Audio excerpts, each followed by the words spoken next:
డబ్బు, అనారోగ్యం, ఉద్యోగం, వ్యాపారం, అప్పులతో బాధపడుతున్నారా? వెంటనే జేకేఆర్ గురువు గారికి కాల్ చేసి అపాయింట్మెంట్ తీసుకోండి. నమస్తే, వెల్కమ్ టు సుమన్ టీవీ. ప్రస్తుతం మనతో పాటు కేరళ జ్యోతిష శాస్త్ర నిపుణులు, law of attraction, life and money coach, అంతేకాకుండా హస్త సాముద్రికలో నిపుణులైన, అంతేకాకుండా మనకి పుట్టుమచ్చల శాస్త్రం, ప్రశ్న శాస్త్రం ద్వారా మనకి జ్యోతిష్యం చెప్తారు బహుముఖ ప్రజ్ఞాశాలి డాక్టర్ బ్రహ్మశ్రీ జేకేఆర్ గురువు గారు ఉన్నారు. వీరితో ఈ రోజు కొన్ని విషయాల గురించి మనం చర్చిద్దాం. నమస్కారం గురుగారు. మీరు ఇంతకు ముందు చెప్పిన ప్రతిసారి మనం ఏ వీడియోస్ లో అయినా కానీ మాట్లాడినప్పుడు లా ఆఫ్ అట్రాక్షన్ కానీ, లేదంటే మనకి ఏదైనా ఆస్ట్రాలజీ మనం అనుకున్నది సాధించాలి అని అంటే బ్రాహ్మీ ముహూర్తంలో లేచి మనం అది అనుకోవడము, లేదంటే దాని గురించి మనం మేనిఫెస్ట్ చేయడము, ఇలాంటివి చేయాలి అని చెప్తుంటారు.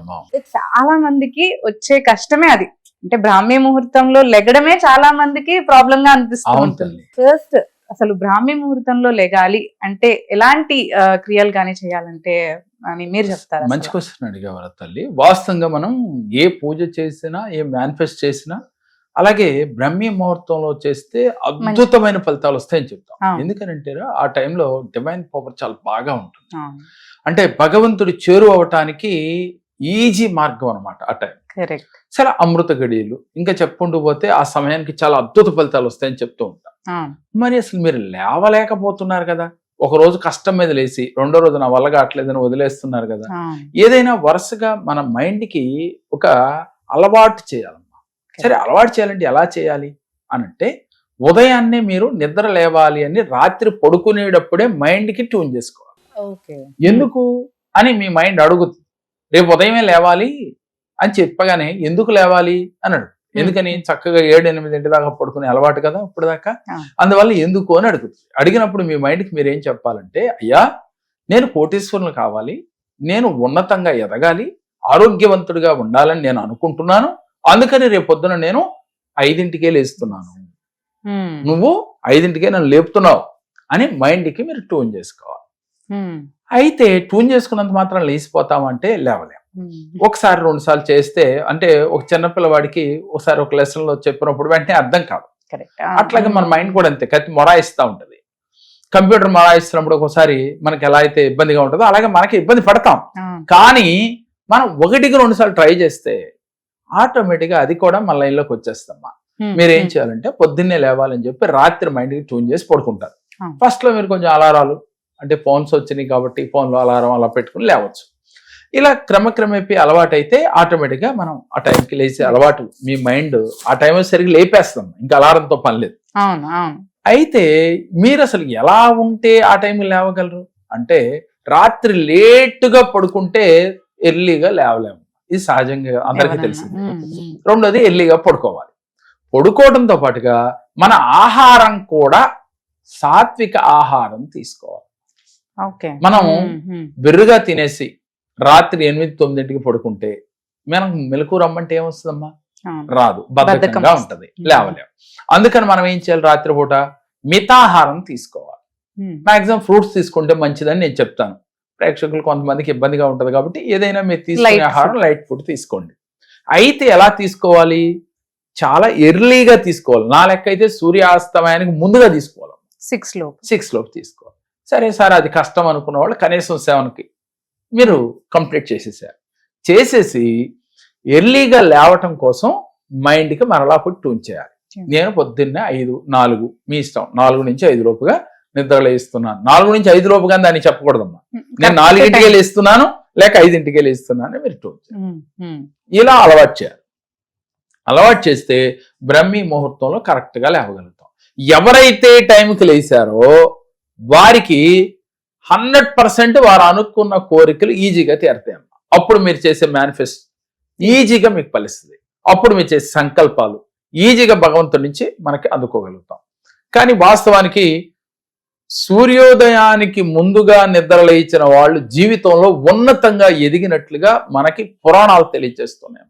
ఎంతో మంది ఋషులు, మునులు, ఇప్పుడు కోటీశ్వర్లు, బిలీనియర్స్, మిలీనియర్స్ అందరూ కూడా బ్రాహ్మీ ముహూర్తంలో లేచి, అంటే వాళ్ళ స్టోరీస్ వాళ్ళని ఒకసారి మనం తెలిసిన వాళ్ళు చూస్తే వాళ్ళు ఒకటే చెప్తారు, మేము తెల్లవారుజాము 4ంటికి లేస్తాం, 3ంటికి లేస్తాం, 5ంటికి లేస్తాం అన్న వాళ్ళు ఎక్కువ మంది కనపడతారు, చేయగలుగుతారు అని. ఇంకోటి ఏంటంటే తల్లి, మార్నింగ్ లో ఉన్న ఆ గంట 2 గంటల్లో ఏదైతే ఆలోచిస్తామో ఆ ఆలోచన కార్యరూపంలోకి తొందరగా వస్తాం. ఇది అందరికీ తెలుసమ్మా, నేనేం కొత్తగా చెప్పేది కాదు. కానీ ఆచరించలేరు. ఆచరించడానికి ఏం చేయాలి? మీ శరీరం మీకు సహకరించాలి. శరీరం సహకరించడానికి మనం తీసుకునే ఆహారం కూడా చాలా జాగ్రత్తగా ఉండాలి. వీటితో పాటుగా ఎర్లీ మార్నింగ్ లేచి మీరు ఏ అఫర్మేషన్ చేసినా లేక ఏ పూజ చేసినా మీరు అనుకున్న గోల్ రీచ్ అవుతారు. ఎన్నిటికన్నా మించి ఇంకోటి ఉందమ్మా. ఏంటి అంటే మీ శరీరం మీకు సహకరించాలి అంటే బాడీ ఫిట్ గా ఉండాలి.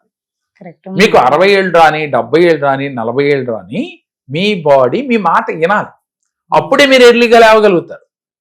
ఆహార నియమం ఒకటి, మైండ్కి ట్యూన్ చేయటం ఒకటి, రెండోది మీ బాడీ హెవీగా ఉండకూడదు.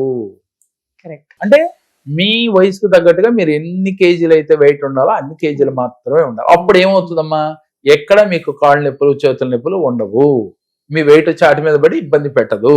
కాబట్టి మనం ఏం చేయాలి? వెయిట్ ని తగ్గించుకునే ప్రయత్నం చేయాలి, ఎక్కువ ఉన్నాడు. దీంతో పాటుగా ఫిజికల్ యాక్టివిటీస్ ఉండాలి. కుదిరితే రోజు ఒక అరగంట గంట వాకింగ్ చేయాలి, ఎక్సర్సైజ్ చేయాలి. ఇంకా ఓపుకున్న వాళ్ళు యోగా చేయాలి. ఎన్నిటితో పాటుగా ధ్యానం చేయాలి. ఇలా ఎవరైతే చేస్తారో వారికి ఎర్లీ మార్నింగ్ లేవటానికి క్రమక్రమేపి, అంటే ఒక రోజు రాదు, 2 రోజులు రాదు, వారం రోజుల పాటు ఎవరైతే మీ శరీరాన్ని మీ మనసుని ఇలా ఎప్పుడైతే మీరు ఎర్లీ మార్నింగ్ లేవటం అలవాటు పడ్డారో కరెక్ట్ గా మీ జీవితం మీరు కోరుకున్నట్టుగా వచ్చేస్తుంది. ఎంతో మంది చెబుతున్నారు కదా, మేము ఎర్లీ మార్నింగ్ లేసి ఇంత ఇదిగానే సక్సెస్ అయ్యానని. మరి మీరు ఎందుకు సక్సెస్ కావాలని కోరుకుంది కానీ ఆచరణ లేదు. అంటే కోరిక ఒకటే సరిపోదమ్మా. పొద్దున్నే లేచి నేను మేనిఫెస్ట్ చేస్తాననేది కుదరదు. మీరు లేచినప్పుడు చేస్తే కుదరదు కదా. దానికి కూడా ఒక సమయం సందర్భం ఉంది. అంటే ప్రతిదీ ఒక థియరీ ప్రకారం మనం చేసినట్లయితే జీవితంలో ఉన్నతంగా ఎదగలుగుతాం. ఉదాహరణకి నేనైనా అంతేనమ్మా, రోజు 4ంటికి లెగాల్సిందే. అది రాత్రి 10ంటికి పడుకున్నా 11ంటికి పడుకున్నా 4ంటికి ఎటువంటి పక్షంలో లేచి తీరాల్సిందే. అంటే మనం అలారాలు పెట్టుకుని లేపితే అనటానికి లేదు. గతంలో నేనైనప్పటికీ అలారం పెట్టుకుని లేచిన వాడిని. కాలక్రమేణా కొన్నాళ్ళ తర్వాత అలారంతో మనకు పని లేదమ్మా, 4 గంటలు లేపేస్తా ఉంటాం. కాబట్టి మీరు కూడా చేసి చూడండి, 100% లేచి తీరుతారు. ఇలా లేవటం వల్ల మనం ఏది పట్టుకుంటేది బంగారం అయిపోతుంది. అప్పుడు మీరు మేనిఫెస్ట్ చేసిన మీ ఇంట్లో మీరు అనుకున్న కోరికలు మీ ఇంట్లోకి నడిచి వచ్చేస్తాయి. అంటే మీ సంకల్పాలన్నీ చేస్తే. మరి దీంతో పాటుగా మనం ఏం చేయాలంటే ఓం సిద్ధ సంకల్పాయ నమః, ఓం సిద్ధ సంకల్పాయ నమః. ఏంటి సిద్ధ సంకల్పము అంటే నేను ఏదైతే సిద్ధించాలనుకున్నానో ఆ సంకల్పం నెరవేరినట్లుగా ఫీల్ అవుతూ ఓం సిద్ధ సంకల్పాయ నమః అనే మంత్రాన్ని రోజు 21 సార్లు ఒక 41 రోజులు చేయాలి. సంకల్పం చేసుకుని సంకల్పం నెరవేరి ప్రతిరోజు ఒక అరగంట ధ్యానం చేయాలమ్మా. ధ్యానం చేసేటప్పుడు మీ ఇష్టదైవాన్ని ఊహించుకుని చేస్తారా సరే, అలవాటు అయ్యే వరకు. లేదు శ్వాస పైన ఇన్హీల్ ఎక్సీల్ పైన మీ మనసు పెట్టి చేస్తారా ఓకే. ఏది చేసినా ధ్యానం చేయాలి. దీనితో పాటుగా మీరు ఉన్నతంగా ఎదగాలి, గొప్పవాడిగా ఉండాలి, మంచి మంచి ఆలోచనలు బ్రెయిన్కి రావాలి అంటే మీరు వారం రోజుల్లో 1 రోజు మౌన వ్రతం పాటించాలి. వారానికి 1 రోజు మౌన వ్రతం. ఒక శనివారం సపోజ్ మీ ఇష్టదైవం, ఆ రోజు నేను ఎవరితో మాట్లాడను అని మీరు సైకిల్ తప్ప మాట్లాడకూడదు అనుకోండి. ఇలా వారానికి 1 రోజు మౌన వ్రతం పాటిస్తే, ఒక మనిషి 1 రోజు గనక మాట్లాడటం మానేస్తే మీ బ్రెయిన్ కి ఎన్నో క్యాలరీల ఎనర్జీ పెరుగుద్దండి. అంటే వర్కింగ్, ఇప్పుడు అందరు వర్కింగ్ కాబట్టి వాళ్ళందరూ మాట్లాడక తప్పదు. కాబట్టి ఇంట్లో ఉన్నవారు అవకాశం ఉన్నవారు, అందరినీ మనం వద్దని చెప్పడానికి లేదు. వాళ్ళు ఏం చేయాలి, 15 రోజులకో 10 రోజులకో హాలిడే వస్తుందమ్మా. హాలిడే రోజన్నా కనీసం నెలలో 1 రోజు 2 రోజు, సండే కావచ్చు ఇంకోటి ఏదో ఒక రోజు ఒక డే పెట్టుకుని మౌన వ్రతం పాటించి, ఈ మౌన వ్రతం రోజు మీరు ప్రశాంతంగా కూర్చుని మిమ్మల్ని మీరు క్వశ్చన్ చేసుకుంటూ ఉన్నారు. ఎవరి దగ్గరికి వెళ్ళి మీరు అడగద్దు. లేదు ఒక అద్దం ముందు నుంచుని మిమ్మల్ని చూస్తూ మిమ్మల్ని మీరే క్వశ్చన్ చేసుకోవాలి. మీ ప్రతిబింబాన్ని చూస్తూ నువ్వేం చేయాలనుకుంటున్నావు, నువ్వు జీవితంలో ఎలా ఎదగాలనుకుంటున్నావు, అసలు నీ గోల్స్ ఏంటి, నీ గోల్స్ ని ఎప్పుడు రీచ్ అవ్వాలి, ఏ టైంలో రీచ్ అవ్వాలని నువ్వు ప్లాన్ చేసుకుంటున్నావు అని మిమ్మల్ని మీరు మనసులో, అది కూడా పైకి మాట్లాడొద్దు, మనసులోనే అడగండి.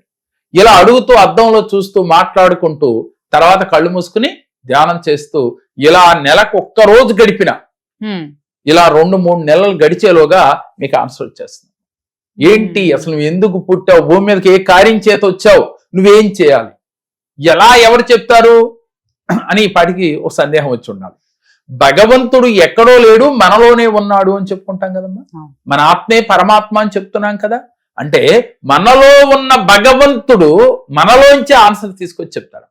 మీలోంచి ఒక ఆన్సర్ వస్తుంది, ఓ నువ్వు దీనికోసం పుట్టావు, కానీ నువ్వు ఏం మార్చుకోవాలి, నువ్వు ఇప్పటి వరకు ఏం తప్పులు చేసావు అనేది కూడా మిమ్మల్ని గైడ్ చేస్తూ ఉంటది మీ అంతరాత్మ. ఇలా ఎప్పుడైతే తమ అంతరాత్మతో ఎవరైతే మాట్లాడుకున్నారో వాడు తప్పు చేయలేడు.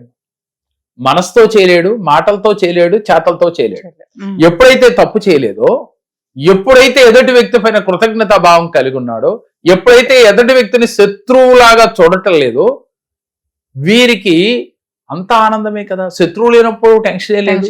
అలాగే పని ఉంది, అమ్మో ఆ పని చేయలేను అనే ఒక భయం ఉంటేనే టెన్షన్ వస్తుంది. అమ్మ ఒకటే పెట్టుకోవాల్సింది ప్రతి మనిషి, టెన్షను భయము 2 అన్నదమ్ములు. గుర్తుపెట్టుకోరా, టెన్షను భయము 2 కూడా అన్నదమ్ములు లాంటి. ఎలా భయం వచ్చింది టెన్షన్ వస్తుంది, టెన్షన్ వచ్చింది వెనకాలే భయం వస్తుంది. అమ్మో నా టెన్షన్ ఉందంటే భయం వచ్చేసినట్టే, అలా భయం వేస్తుందంటే టెన్షన్ వచ్చేసినట్టే. కాబట్టి ఈ 2 అన్నదమ్ములు లాంటివి, ఒకటి వెనకాల ఒకటి ఉంటాయి. కాబట్టి ఈ రెండింటిని రాకుండా చూసుకోవాల్సిన బాధ్యత మనదే. కాబట్టి నాకు భయం వేస్తుంది అన్నవాడు జీవితంలో సక్సెస్ కాలేరమ్మా. దాన్ని జయించాలంటే నేను చెప్పిన విధంగా ప్రతిరోజు బాడీ ఫిట్నెస్ ఉండాలి, ధ్యానం ఉండాలి, అదేవిధంగా ఎర్లీగా పడుకోవాలి, ఎర్లీగా లేవాలి, ఆహార నియమాలు ఉండాలి, అలాగే మీ గోల్స్ పైన మీ మనసు పెట్టాలి. నెలకొక్కసారన్నా కనీసం మౌన వ్రతం చేయాలి. కుదిరిన వారు వారానికి ఒకసారి చేయొచ్చు, కుదిరిన వారు నెలకు 1-2 సార్లు చేయొచ్చు. ఇలా చేసి మీ యొక్క ప్రతిబింబంతో మీరు క్వశ్చన్ చేసి మాట్లాడుకోండి. అలాగే మీరు ఇప్పటి వరకు ఏం తప్పులు చేశారనేది గుర్తించండి. మాటలతో చేశారా, చేతలతో చేశారా అని ఒక్కసారి మీరు మనసుకు మీకు తెలుసు కదా. మీ చిన్నప్పటి నుంచి కూడా అంటే చూడండమ్మా, మీ మెమరీ ఎంత ఉంటదంటే మీ బాల్యంలో ఊహ తెలిసిన కానీ ఇప్పటి వరకు మీరు మనసు పెడితే అన్ని గుర్తొస్తాయి. ఎప్పుడైనా మీరు ట్రై చేసి చూడండి. అంటే బాల్యంలో 5వ సంవత్సరం నుంచి మనకు ఎంతో కొంత అవగాహన ఉంటుంది కదా. ఈ 5వ సంవత్సరంలో ఏ స్కూల్కి వెళ్ళాం, ఏ మాస్టర్, అన్ని కూడా గుర్తొస్తాయి మనకి. మన ఇంటి పక్కన ఎవరు ఉన్నారు, మన బంధువులు ఎలా ఉన్నారు, ఆ టైంలో ఏం జరిగింది, అన్ని కూడా మనకు గుర్తొస్తాయి. ఇంతటి మెమరీ కలిగింది మనం ఒక స్టోరీ ఇచ్చి చదవమంటే మర్చిపోతుంటాం. కారణం ఏమిటి అంటే అది ఇంట్రెస్ట్ గా జరిగిపోయిన దాని మీద ఎక్కువగా మమేకమై మనసు పెట్టావు కాబట్టి అన్ని గుర్తొస్తాయి. నీకు ఇంట్రెస్ట్ దీని మీద లేదు, ఇప్పుడు చదవాలని నీకు అనిపించదు, ఎంత చదివినా నీ మనసుకి ఎక్కదు, పిల్లలకైనా పెద్దలకైనా. కాబట్టి ప్రతి మనిషి కూడా ఇప్పుడు వరకు జరిగింది ఏంటి, జరగాలనుకున్నది ఏమిటి, నువ్వు ఏ విధంగా ఎదగాలనుకుంటున్నావు, అంటే ఫైనాన్షియల్గా ఎదగాలనుకుంటున్నావా, లేకపోతే సంపూర్ణ ఆరోగ్యవంతుడిగా ఉండాలనుకుంటున్నావా, జీవితంలో అందరికీ ఆదర్శప్రాయంగా ఉండాలనుకుంటున్నావా. ఉండడానికి మనం ఏం చేయాలి, ఎవరో చెప్పటం కాదమ్మా, మీ మనసే, మీ అంతరాత్మే మీకు చెబుతుంది. చాలా సినిమాలు చూపిస్తూ ఉంటారు అంతరాత్మతో మనం మాట్లాడుతూ, అట్లా రియల్ గా మాట్లాడుకోవాలి. అలా ఎప్పుడైతే అప్పుడు మీ జీవితంలో అంటే మీకు మార్పు కావాలి అనుకున్నవాడు, ఏదో సాగిపోతుందిలే జీవితం అనుకున్న వాళ్ళకి ఎన్ని అక్కర్లేదు కదా. పొద్దునే లేవాల్సిన పని లేదు, వచ్చింది తింటున్నాం పడుకున్నాం లైఫ్ వెళ్ళిపోతుంది. ఏదో లేదు చెప్పేవాడు అలా చెప్తా ఉంటాడు, ఇవన్నీ సాధ్యమా అనుకున్న వాళ్ళకి మనం చెప్పలేం. ఉన్నతంగా ఎదగాలి, 10 మందికి ఆదర్శప్రాయంగా ఉండాలి, 10 మంది మన చూసి నమస్కారం చేయాలి, 10 మంది మన గౌరవించాలి అనుకున్న ప్రతి ఒక్కరూ కూడా మీలో మీరు చూసుకుంటూ మీ తప్పుల్ని తెలుసుకుని అది మార్చుకుంటూ మీరు ఈ దినచర్య చేసుకుంటూ వెళ్తే అమ్మా ఈజీగా మేనిఫెస్ట్ చేయొచ్చు. ఈజీగా మీకు కోరిన కోరికలు వచ్చేస్తాయి. కారు వస్తుంది, బంగ్లా వస్తుంది, ఇల్లు వస్తుంది, అన్ని హోదాలు వస్తాయి. కాకపోతే చేయటమే కష్టం. ఫస్ట్ అలవాటు చేసుకోవాలి. అది అలవాటు చేస్తే అది మనకి జీవితాంతం కూడా అది ఒక ట్రాక్ లో పడిపోతుంది. ఉదాహరణకి అన్నం తినాలి టైంకి 12 కల్లా 12-1 గంటకి ఆకలేస్తుంది కదా, రెగ్యులర్ గా మనం వెళ్ళిపోతూ ఉన్నాం కదా. అన్నం తినడానికి టైం ఉంటుంది, పొద్దునే లేవలేము. అలాగే ధ్యానం చేయండి అమ్మా అంటే టైం లేదు, పూజ చేయడానికి టైం లేదు. అంటే ఈ టైం ఎక్కడ లేదు అంటే మీ మనస్సుకి దాని మీద ఇంట్రెస్ట్ లేదు కాబట్టి టైం లేదు. మీకు ఇంట్రెస్ట్ ఉన్న వాటిపైన అన్నిటికీ మనం టైం ఇస్తామే. అందుకని నేనేమంటానమ్మా, ఉన్నతంగా ఎదగాలనుకున్న వాళ్ళు ప్రతిదానికి ఒక టైం కేటాయించండి, ఆ షెడ్యూల్ ప్రకారం మీరు వెళ్ళండి. ఒక ఉన్నతంగా ఎదిగిన వ్యక్తి, ఒక సినిమా యాక్టర్కో అంటే ఒక సెలబ్రిటీకి మనం తీసుకుంటే ఒక పిఏ ఉంటాడు. ఆ పిఏ ఈ టైంలో అక్కడ కలవాలి, ఈ టైంలో మీటింగ్ ఉంది సార్, ఈ టైంలో ఆయనతో మీటింగ్ ఉంది సార్, అంతే. ఆ టైంకి వెళ్ళి గన్ షాట్కి వెళ్ళి కూర్చుంటాడు. మరి ఎందుకు కూర్చుంటున్నాడు అంటే వాళ్ళు అనొచ్చు, ఆయన కోటీశ్వరుడు సార్ కూర్చుంటాడు. అయితే కోట్లు లేకపోతే మీరు గన్ షాట్ గా చేయలేమా అంటే ఆయన మీటింగ్లు పెట్టాడు, కానీ నువ్వు అంత తోడు అవ్వటానికి నువ్వు చేయవలసింది చేయాలి. నువ్వు ఎదగాలి కదా, అంత తోడు అవ్వాలంటే నువ్వు ఎదగాలి. ఎదగాలి అంటే ఆయన కూడా ఇలాంటివి చేసినోడే, చేయబట్టే వాడు ఆ స్థాయికి వెళ్ళాడు. అంటే మీరంటే మా తండ్రి సంపాదిస్తే కొడుకు వెళ్తాం కాదమ్మా, కింద నుంచి ఎదిగిన ప్రతి ఒక్కరూ కూడా ఒక క్రమశిక్షణ ప్రకారం పెరిగిన వాళ్ళు. ఈజీగా మనీ మేనిఫెస్ట్ అవ్వదు. మీ ఆలోచన మారాలి అంటే ఎంతసేపు పాజిటివ్ గా ఉండాలి, ధైర్యం ఉండాలి, భయము టెన్షన్ ఉండకూడదు. ఈ లేకుండా ఎవరైతే మేనిఫెస్ట్ చేస్తారో వాళ్ళ జీవితంలో ఉన్నతంగా ఇవన్నీ చేయొచ్చమ్మా. ధన్యవాదాలు. నమస్కారం. ప్రేక్షకులకు నమస్కారం. నేను యూట్యూబ్ లో జేకేఆర్ గారి సార్ కలిసి చూసి నా ఆర్థిక ఇబ్బందుల వల్ల జేకేఆర్ గారిని విశాఖపట్నంలో కలవడం జరిగింది. నాకు జేకేఆర్ గారు కొన్ని రెమెడీ చెప్పారు, అవన్నీ నేను పాటించడంతో నా ఆర్థిక ఇబ్బందులన్నీ కొంచెం తొలగిపోయాయి. కాబట్టి జేకేఆర్ గారికి మనస్ఫూర్తిగా వేలవేల నమస్కారాలు చేస్తూ ధన్యవాదాలు తెలుపుకుంటూ సెలవు తీసుకుంటాను.